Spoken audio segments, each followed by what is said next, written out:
ചോറിനായിട്ട് പെട്ടെന്നൊരു കറി ഉണ്ടാക്കിയാലോ? കിഴങ്ങും കത്തിരക്കയും ചെറിയ ചെറിയ പീസായി കട്ട് ചെയ്ത് കഴുകി വൃത്തിയാക്കി നമുക്കതൊരു പാനിലേക്ക് മാറ്റാം. ഇനി വേവാൻ ആവശ്യമായി കുറച്ച് വെള്ളവും കൂടെ ചേർത്ത് കൊടുക്കാം. ഇനി ലേശം മഞ്ഞൾപ്പൊടി ഇട്ട് നമുക്കൊന്ന് അടച്ചു വെക്കാം.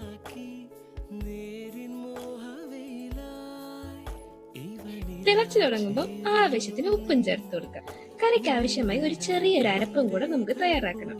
ഒരു സവാളയും എരിവിന് ആവശ്യത്തിനുള്ള മുളക് പൊടിയും ചേർത്ത് നന്നായി അരച്ചെടുക്കുക.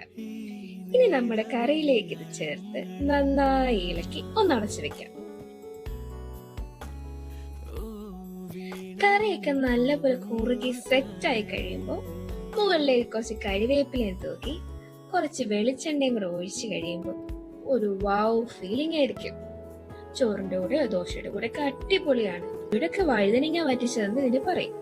അപ്പൊ ട്രൈ ചെയ്ത് നോക്കിയിട്ട് എങ്ങനെയുണ്ടെന്ന് അഭിപ്രായം പറയാൻ മറക്കല്ലേ.